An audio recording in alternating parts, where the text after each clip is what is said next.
السلام علیکم ورحمۃ اللہ وبرکاتہ۔ الحمد للہ رب العالمین، والصلاة والسلام على سید الانبیاء والمرسلین، نبینا محمد وعلى آلہ وصحبہ اجمعین، اما بعد۔ یقول اللہ سبحانہ وتعالی ان الصلاة كانت على المؤمنین کتابا موقوتا۔ اللہ سبحانہ وتعالی کا ارشاد ہے کہ اللہ تعالیٰ نے ایمان والوں پر، مسلمانوں پر نماز کو وقت کے ساتھ فرض اور واجب کیا ہے۔ اس سے پہلے فقہ کے درس کے اندر نماز کو صحیح ہونے کے لیے، نماز کے صحیح ہونے کے لیے شرطیں کیا ہیں ان کا ذکر کیا گیا تھا۔ انشاءاللہ تعالیٰ آج کے اس درس میں وضو کے حوالے سے کچھ بنیادی باتیں آپ کے حوالے سے رکھی جائیں گی۔ امید ہے کہ جو باتیں آپ کے سامنے رکھی جائیں آپ اسے قلم بند، نوٹ بند کر لیں۔ بات اگر وضو کی کریں تو سب سے پہلے یہ بات ہمیں سمجھنی ہوگی کہ وضو کہتے کسے ہیں۔ اگر میں وضو کی مختصر انداز سے تعریف بیان کروں کہ وضو کہتے کسے ہیں، تو علماء اکرام نے وضو کی تعریفیں بیان کی۔ وضو اصل میں یہ عربی زبان کا لفظ ہے۔ وضو وضاء سے، اس کا مطلب ہوتا ہے خوبصورتی، پاکیزگی۔ الوضاء یہ خوبصورتی اور پاکیزگی کو کہا جاتا ہے، اور وضو یہ پیش کے ساتھ ہے، ٹھیک ہے؟ یعنی جو ہم عبادت کرتے ہیں وہ پیش کے ساتھ، یعنی واو کے اوپر پیش، وضو، ٹھیک ہے؟ تو لہذا اسے ایسا ہی پڑھا جائے گا۔ اگر وضو کی تعریف کہا جائے تو کہتے ہیں علماء کرام نے وضو کی تعریف کرتے ہوئے کہا کہ انسان اللہ کی عبادت کی نیت سے اپنے جسم کے خاص حصوں کو خاص طریقے سے دھوئے۔ وضو کی تعریف کیا ہوئی کہ انسان اللہ کی عبادت کی نیت سے جسم کے خاص حصوں کو خاص طریقے پر دھوئے، اس کو شریعت اسلامیہ وضو کہتی ہے۔ بات اگر وضو کی جائے، یہ طہارت کے اہم حصوں میں سے ایک حصہ ہے، اور وضو کی بہت ساری فضیلتیں قرآن اور حدیث کے اندر بیان کی گئی۔ اگر بنیادی طور پر دو چار فضیلتیں میں آپ کے سامنے سناؤں تو سب سے پہلی چیز یہ ہے کہ وضو یہ پاکی صفائی ہے، اور پاکی صفائی یہ ایمان کا آدھا حصہ ہے۔ جیسے کہ حضرت ابو مالک الاشعری رضی اللہ عنہ کی بڑی مشہور روایت ہے، اللہ کے نبی علیہ الصلوۃ والسلام نے کہا الطہور شطر الایمان، کہ پاکی صفائی آدھا ایمان ہے۔ یہ پہلی فضیلت ہوئی۔ دوسری کہ وضو یہ انسان کے گناہوں کا کفارہ بن جاتی ہے، اس سے انسان کے گناہ جھڑ جاتے ہیں۔ جیسے کہ اللہ کے نبی علیہ الصلوۃ والسلام نے کہا تھا جیسے کہ حضرت عثمان بن عفان نے جب اللہ کے نبی علیہ الصلوۃ والسلام کو وضو کرتے دیکھا تو آپ نے اس کا ذکر کیا تھا، یہاں تک کہ آپ نے کہا من توضأ فاحسن الوضوء، کہ جس نے وضو کیا اور بہترین طریقے سے کیا، اچھے طریقے سے کیا، خرجت خطایا من جسدہ حتی تخرج تحت اظفارہ، کہ گناہ اس کے جسم سے نکل جاتے ہیں، یہاں تک کہ وہ گناہ جو اس کے جسم میں موجود ہیں وہ ناخن کے نیچے سے بھی نکل جاتے ہیں۔ اور ایک اہم بات وضو کے حوالے سے کہ وضو کرنا اور اس کا خیال کرنا یہ اصل میں ایمان والوں کی علامت ہے۔ یعنی ایک ایمان والا ہمیشہ اس بات کی کوشش کرتا ہے کہ وہ با وضو ہو، کبھی اس کا وضو ٹوٹے نہ۔ جیسے کہ حضرت ثوبان رضی اللہ عنہ بیان کرتے ہیں، اللہ کے نبی علیہ الصلوۃ والسلام نے کہا استقیموا ولن تحصوا واعلموا ان خیر اعمالکم الصلاۃ ولا يحافظ على الوضوء الا مؤمن۔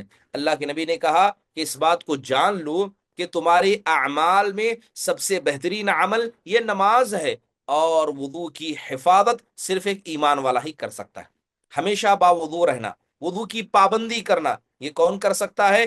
ہمیشہ ایک ایمان والا کر سکتا ہے۔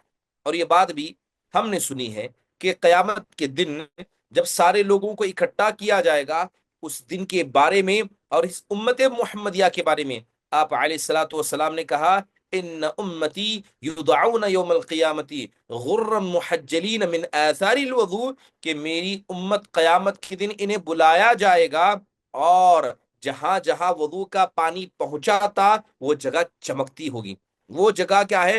روشن ہوگی۔ اس اعتبار سے یہ اس امت محمدیہ کی خاصیتوں میں ہے کہ اللہ تبارک و تعالیٰ نے اس وضو کا اثر قیامت کے دن بھی باقی رکھا ہے۔ یہ کچھ بنیادی باتیں تھی.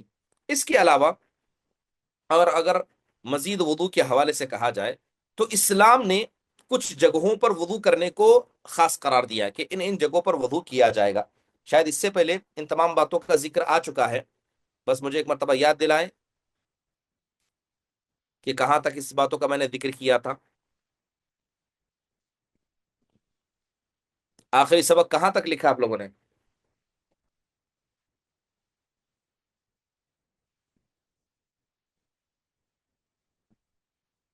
جی شبنم.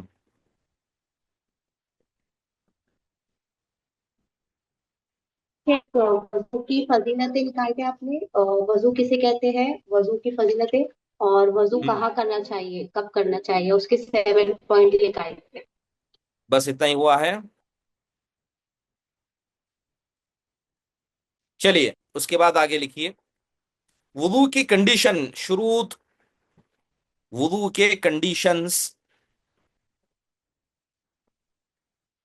کاپی قلم نکال لی، لکھیے کہ وضو جب انسان کرتا ہے تو شریعت اسلامیہ کچھ کنڈیشن اس پر لاگو کرتی ہے، تبھی جا کر اس کا وضو صحیح ہوگا، ورنہ اس کا وضو صحیح نہیں ہوگا. اب سوال ہے کہ وہ کنڈیشن کیا ہے. آپ لکھیں اسے، وضو کے شروط اور کنڈیشنز.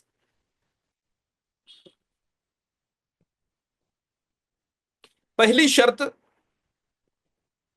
وضو کرنے کے لیے یا وضو کے صحیح ہونے کے لیے اسلام ہے کہ آدمی مسلمان ہو. اسلام یعنی مسلمان ہونا، یہ وضو کی پہلی شرط ہے، پہلی کنڈیشن ہے. تو اس کا مطلب یہ ہوا کہ جو وضو کر رہا ہے اس کا مسلمان ہونا ضروری ہے. اور اس کا مطلب یہ ہوا کہ ایک کافر اور غیر مسلم اگر وضو کرتا ہے تو اس کا وضو صحیح نہیں ہوگا. کیوں ایسا نہیں ہوگا؟ کیونکہ آپ جانتے ہیں کہ وضو ایک عبادت ہے. وضو ایک عبادت ہے، اور وہ آدمی جو اللہ اس کے رسول کے ساتھ کفر کرتا ہے، ان کا انکار کرتا ہے، کیا اس کی کوئی بھی عبادت اللہ کے یہاں قبول ہو سکتی ہے؟ نہیں ہو سکتی. اس لیے سورہ توبہ میں اللہ نے فرمایا کہ وما منعهم ان تقبل منهم نفقاتهم الا انهم كفروا بالله وبرسوله. اللہ تعالیٰ کہتا ہے کہ ان لوگوں نے، یعنی کافروں نے، غیر مسلموں نے، اس وقت کے زمانے جاہلیت کے کافروں نے یہ بہت سارا صدقہ اور نفقات اللہ کی راہ میں خرچ کیا تھا. تو اللہ کہتا ہے کہ ان کے صدقات اللہ کے پاس اس لیے قبول نہیں ہوئے کیونکہ انہوں نے اللہ اس کے رسول کے ساتھ کفر کیا، انکار کیا ہے، ان کے دل میں ایمان نہیں ہے. لہذا ایمان نہ ہونا یہ انسان کے اعمال کو برباد کر دیتا ہے، بلکہ یوں کہیے عمل کے قبول ہونے کے لیے ایمان شرط ہے. اور وضو کیا ہے؟ ایک عبادت ہے. وضو ایک عبادت ہے. تو پہلی چیز یہ ہوئی کہ وضو کرنے والا کیا ہو؟ مسلمان ہو. دوسری چیز، وضو کرنے والا عقل مند ہو. دوسرا پوائنٹ ہے کہ وضو کرنے والا کیا ہو؟ عقل مند ہو. اس کا مطلب یہ ہے کہ اگر ایک چھوٹا بچہ یا ایک آدمی جو ذہنی طور پر بیمار ہے، جسے ہم کہہ سکتے ہیں پاگل مجنون ہے، تو اگر وہ وضو کرتا ہے تو اس کا وضو قابل قبول نہیں ہوگا، وہ عبادت کے طور پر نہیں ہوگا. حضرت علی بن ابی طالب کہتے ہیں اللہ کے نبی علیہ الصلوۃ والسلام نے کہا، بڑی مشہور حدیث ہے، رفع القلم عن ثلاثه، کہ 3 قسم کے لوگ ایسے ہیں جن سے اللہ نے قلم کو اٹھا لیا، یعنی ان پر گناہ نہیں لکھا جاتا ہے. عن النائم حتى يستيقظ، سونے والا یہاں تک کہ بیدار ہو جائے. وعن الصبي حتى يحتلم، اور وہ بچہ یہاں تک کہ وہ بالغ ہو جائے. وعن المجنون حتى يعقل، اور ایک پاگل و مجنون یہاں تک کہ وہ اس کی عقل لوٹ آئے، وہ صحیح ہو جائے. ٹھیک ہے. اب سوال ہے ایسا کیوں ہے؟ سونے والا، بچہ اور پاگل، ان سے عبادت کو اللہ کیوں نہیں قبول کرتا ہے؟ عقل کیوں ضروری ہے؟ اس لیے کہ سونے والا نیت نہیں کر سکتا، بچہ اس کی نیت صحیح نہیں ہو سکتی، پاگل کی نیت صحیح نہیں ہو سکتی، اور ہر عمل کے لیے نیت ہونا ضروری ہے.